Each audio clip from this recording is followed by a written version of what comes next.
Hello and welcome to this video. My name is Becca. Today we are getting outside regardless of the rain. So we actually have some family that's coming to visit us and we want to show them Vancouver, but of course it's raining because it's fall here. So we're just getting our rain stuff on and getting a little wet, and you know what? It's okay. I'm kind of new to this, but I have learned a lot about how to get outside with kids regardless of whether you like it or not. Because what it mainly comes down to is whether you have the right gear or not. And once I got all the gear, it was crazy because now I feel pretty confident about getting outside and it's a lot of fun. Imagine that. Because before I used to always say I hate the rain, I hate getting out, I hate getting wet, which is still true, but it's like if you have the right gear, you're not getting that wet and it's not too bad to get out. Yeah, I'm just going to share all of my tips. There's just some mini lakes down here. But yeah, I'm just going to share all of my tips on how to get out in the rain. Here are my tips for getting outside all winter long with your kids. Because whether we like to hear it or not, the science proves that it is so beneficial for kids to be outside. And unfortunately, even during the winter time, that necessity doesn't go on hiatus. My first tip is to know your whys. For me, first of all, I just find it so much easier to be outside. If I'm inside with my kids all day long, that feels like I'm entertaining them all day long. But if I can get out and spend, 3 of those hours outside where they can actively play, engage with nature, and entertain themselves, splashing in puddles, whatever, it is just so much more enjoyable for all of us, I feel. Next is that it is just so good for them developmental wise.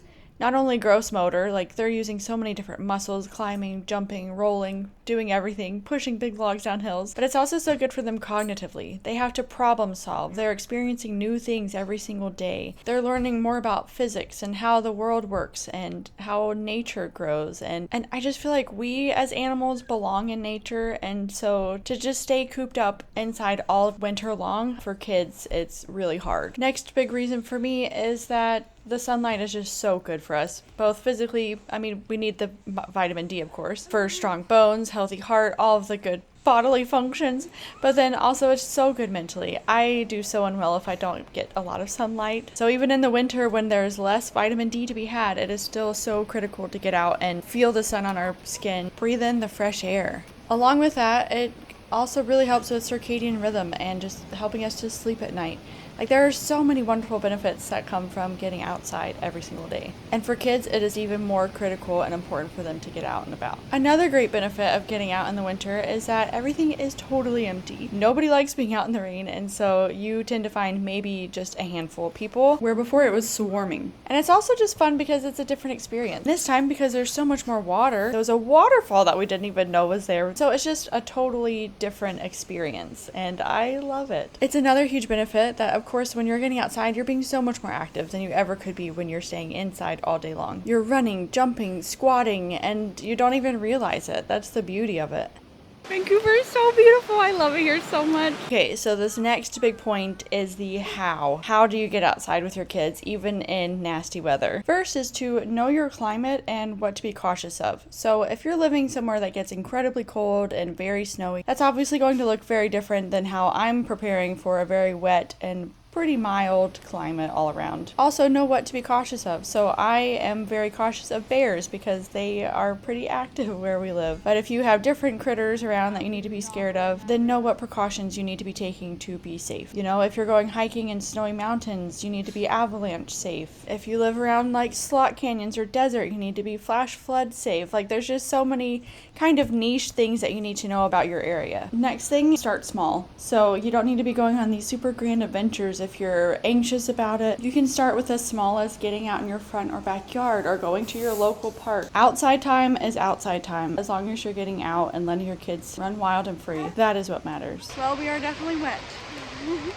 But it is fine. We're embracing and enjoying it. But I was just saying to Billy, it's so strange because the last time we were here on this hike, it was such a different feeling because this is the very first place that we went hiking to, and everything felt just really new and so different and weird, and we were so unsettled, and thinking about it, you can still feel that feeling.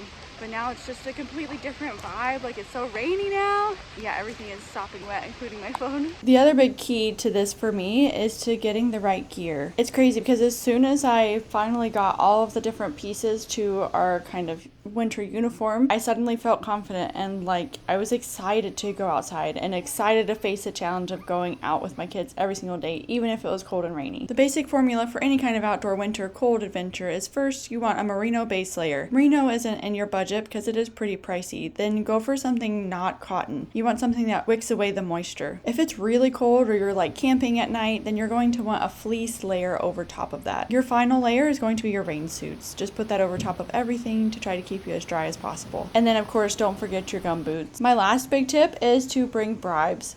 I was a purist and I did not like the idea of bribing my kids with food. I mean, I still don't do it on a normal basis, but if we are going on things like hikes, I bring little cookies, I bring little gummies, I bring little treats, it's whatever. But yeah, these are all my reasons why I'm choosing to spend so much time outside with my kids and how I'm going about doing that. I really hope that this was helpful in some way or inspiring. We just climbed up a very large hill. Here, do you want to walk for a second?